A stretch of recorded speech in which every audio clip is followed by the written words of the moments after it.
Assalamualaikum warahmatullahi wabarakatuh. Halo, welcome back to my channel. Balik lagi dengan aku Vira Makvira. Halo teman-teman, gimana kabar kalian nih? Akhir-akhir ini banyak banget ya berita-berita yang membuat mungkin sebagian orang bersedih atau ada juga yang senang. Dan di video kali ini aku akan membahas seputar P3K yang gak banyak diketahui orang dan gak banyak diekspos media. Jadi jangan sampai gak nonton sampai akhir ya. Terus aku juga mau bahas seputar gimana sih kesempatan CPNS guru ke depannya nih, apakah masih ada harapan untuk jadi CPNS atau gimana.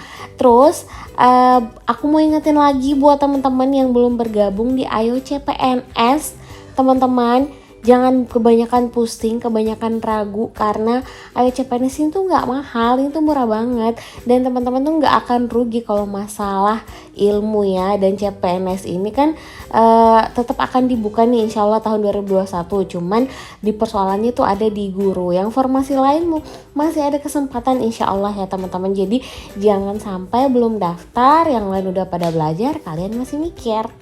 Oke, dan aku juga ada berita yang menggembirakan buat teman-teman.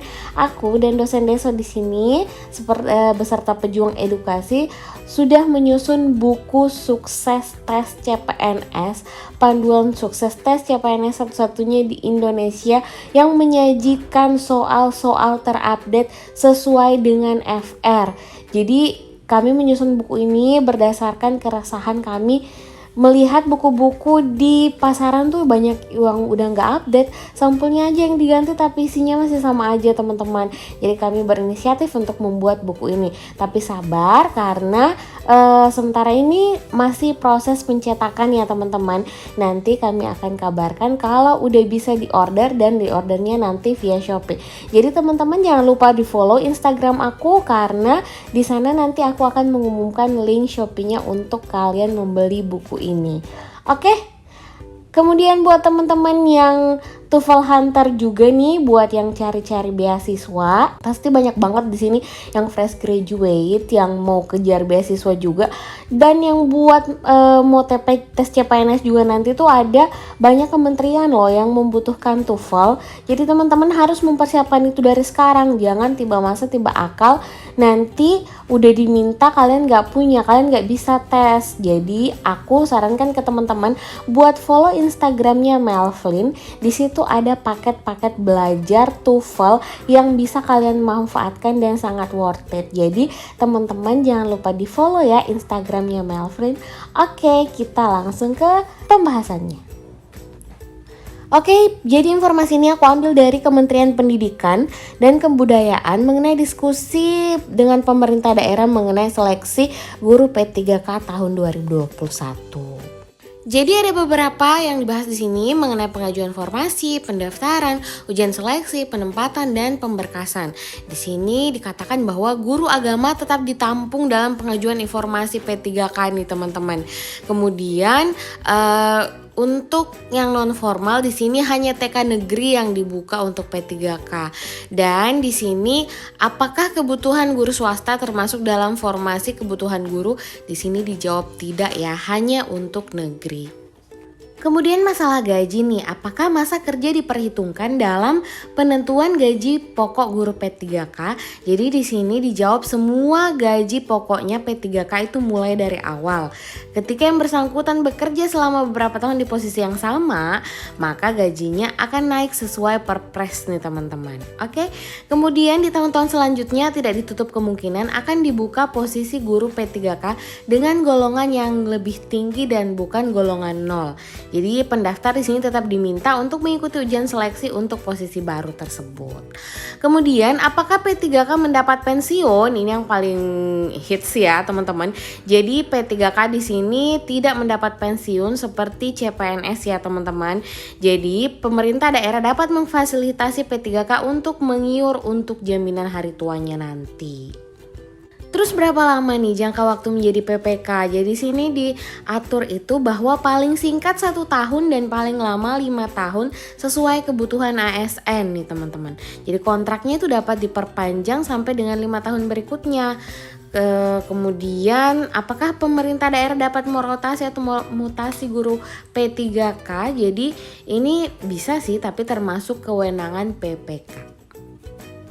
Terus yang paling banyak ditanyain juga, apakah guru P3K masih bisa mengikuti seleksi CPNS? Jadi dijawabnya bisa, asal memenuhi persyaratan sesuai ketentuan peraturan perundang-undangan. Di sini termasuk umur di bawah 35 tahun. Untuk diangkat menjadi PNS, maka tidak boleh berstatus lagi sebagai P3K.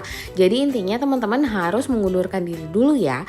Kemudian, apakah guru P3K bisa mendapatkan sertifikasi? Di sini jawabnya bisa, alhamdulillah ya. Dan bagaimana sih jenjang karir guru P3K? Pemerintah di sini merancang agar semua guru P3K di sini dapat menjadi guru di berbagai jenjang. Namun untuk pindah posisi perlu lagi mengikuti seleksi. Kemudian untuk pendaftaran nih, jadi siapa aja sih yang bisa mendaftar menjadi P3K? Jadi yang bisa itu adalah guru honorer THK2 sesuai database di Badan Kepegawaian Negara, kemudian guru honorer yang telah terdaftar dalam data pokok pendidikan per 30 Juni 2020. Jadi di sini nggak harus punya NUPTK, tapi harus terdaftar di Dapodik. Jadi buat teman-teman yang honorer tapi belum terdaftar di Dapodik, itu belum bisa daftar ya teman-teman. Kemudian lulusan pendidikan profesi guru yang saat ini tidak mengajar sebagai guru. Jadi yang cerdik juga nih bisa daftar. Kemudian bagi guru yang saat ini mengajar di sekolah negeri, jika tersedia formasi di sekolah tempat yang bersangkutan mengajar, maka otomatis akan didaftarkan di sekolah tersebut. Jadi di tempat kalian ngajar, disitulah kalian akan didaftarkan. Jika mengajar di 2 sekolah atau lebih, maka akan didaftarkan di sekolah induk kalian nih teman-teman. Kemudian jika tidak tersedia formasi di sekolah yang tempat bersangkutan mengajar, maka dapat didaftarkan di sekolah lain, kayak gitu ya. Kemudian bagi guru swasta atau lulusan PPG yang saat ini tidak mengajar di sekolah negeri, dapat memilih mendaftar di sekolah negeri sesuai ketersediaan formasi. Jadi lebih didahulukan nih yang ngajar di sekolah tersebut nih kayaknya nih teman-teman. Kemudian pendaftaran dilakukan melalui sistem seleksi calon aparatur sipil negara, Badan Kepegawaian Negara. Jadi setiap peserta mendaftar di awal tahun 2021 dan diberikan kesempatan untuk mengikuti ujian seleksi sebanyak 3 kali. Jadi ini dia juga nih perbedaannya dengan tes CPNS. Kalau tes CPNS sekali nggak lulus ya udah tunggu lagi periode berikutnya. Kalau ini bisa dicoba sampai 3 kali. Kemudian bagaimana nih Kak dengan guru yang belum terdaftar di Dapodik? Jadi mungkin ada teman-teman guru sini yang udah lama ngajar gitu kan, tapi gak memperhatikan administrasi selama ini. Dijawabnya, bagi guru yang saat ini mengajar namun belum terdaftar di Dapodik, maka tidak dapat mengikuti seleksi guru P3K ya. Seperti yang udah aku sebutkan sebelumnya, guru-guru tersebut disarankan segera berkoordinasi dengan sekolah dan pemerintah daerah terkait pendaftaran di Dapodik sebelum seleksi guru P3K tahun 2022. Jadi intinya nggak bisa ikut 2021, tapi diurus dari sekarang supaya bisa ikut 2022. Wah, sayang banget ya kalau nggak terdaftar tapi udah ngajar. Kemudian bagaimana dengan guru yang belum memiliki ijazah S1 atau D4? Di sini sesuai undang-undang ya guru dan dosen, setiap peserta harus memiliki kualifikasi pendidikan S1 atau D4. Jadi nggak bisa ya teman-teman kalau tamatan SMA. Jadi bagi guru honorer yang belum memiliki kualifikasi tersebut, disarankan untuk segera melakukan rekognisi pembelajaran lampau (RPL). Kemudian latar belakang S1 dan D4 di sini harus linear dengan mata pelajaran yang diajarkan. Jadi nggak bisa ya kalau misalkan kalian guru agama terus ngajar matematika terus mau diangkat jadi guru matematika itu nggak bisa ya teman-teman. Jadi harus linear. Kemudian apakah tenaga kependidikan dapat mengikuti seleksi guru P3K? Di sini belum bisa ya teman-teman. Kemudian mengapa guru swasta diperbolehkan mendaftar menjadi guru P3K di sekolah negeri? Jadi yang tadi itu yang informasi pertama, tidak tersedia formasi P3K untuk guru swasta, tapi guru swasta di sini bisa mendaftar sebagai P3K di sekolah negeri.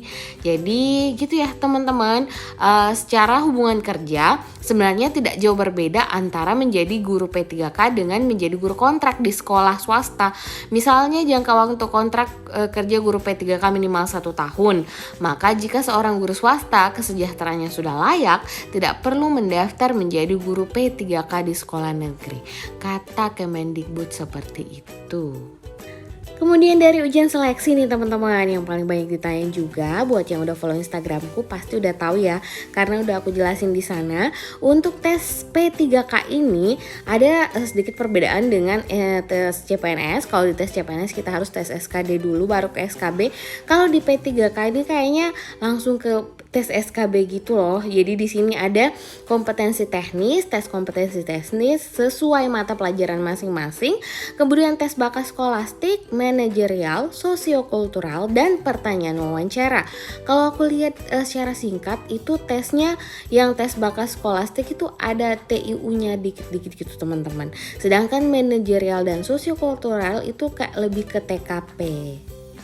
Kemudian untuk jadwal ujian seleksinya teman-teman di sini udah dicantumkan ya, silahkan dibaca. Dan Kemendikbud menanggung semua biaya penyelenggaraan ujian seleksi. Jadi jangan sampai mau kena iming-iming orang yang menjanjikan kelulusan terus dimintai duit kayak gitu, jangan mau ya teman-teman. Kemudian passing grade-nya ditentukan oleh panitia seleksi nasional dan diumumkan pada bulan Januari 2021. Wah, bulan ini dong ya. Dan untuk penempatannya, kalau lulus ditempatkan di mana nih?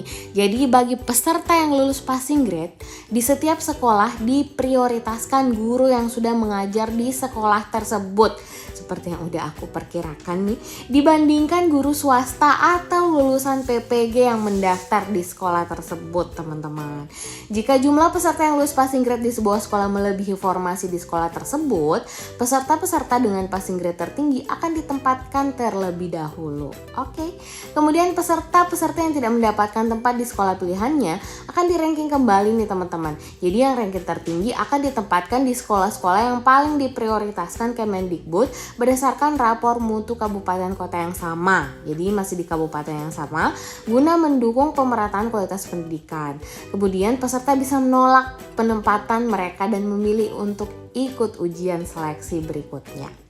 Jadi bagi peserta yang tidak lulus passing grade, pemerintah daerah dapat mendistribusikan peserta yang tidak lulus passing grade untuk tetap mengajar sebagai guru honorer sepanjang kebutuhan guru di sekolah tersebut belum terisi oleh PNS dan P3K. Dan pemerintah daerah juga dapat menempatkan peserta yang tidak lulus passing grade sebagai tenaga kependidikan honorer. Gitu ya. Setelah berita tentang P3K ini keluar, banyak yang galau nih teman-teman. Apalagi guru kan, di sini masa guru nggak ada CPNS lagi? Guru kan posisi yang sangat fundamental di ASN ya teman-teman. Dan banyak berkembang persepsi di media. Kemudian Pak Menteri Nadiem Makarim memposting di Instagramnya mengenai klarifikasinya nih. Pak Nadiem di sini mengatakan bahwa ada mispersepsi di media bahwa tidak ada lagi formasi CPNS untuk guru. Ini salah dan tidak pernah menjadi kebijakan Kemendikbud. Beliau menegaskan bahwa formasi CPNS guru ke depan akan tetap ada karena kebijakan ini akan sejalan dengan saling melengkapi dengan perekrutan P3K. Jadi fokus tahun ini adalah perekrutan guru honorer sampai dengan kapasitas 1 juta guru. Jumlah yang diangkat yang hanya lulus tes. Jadi misalkan yang lulus tes cuma 200.000 ya 200.000 aja teman-teman. Jadi akan tetap ada formasi CPNS untuk guru, tapi kayaknya terbatas teman-teman, dan fokusnya tahun ini guru itu lebih ke P3K karena mau mensejahterakan guru honorer kayak gitu. Jadi kayaknya untuk menjadi CPNS ke depannya teman-teman persaingannya itu akan semakin sulit ya. Jadi investasi belajar kalian itu harus benar-benar digaspol. Oke, jadi aku selalu mengingatkan belajar, berdoa, berbuat baik, sedekah ya teman-teman. Terima kasih buat waktunya menonton video ini. Semoga bermanfaat buat kalian semua. Thank you for watching. See you on my next video and bye.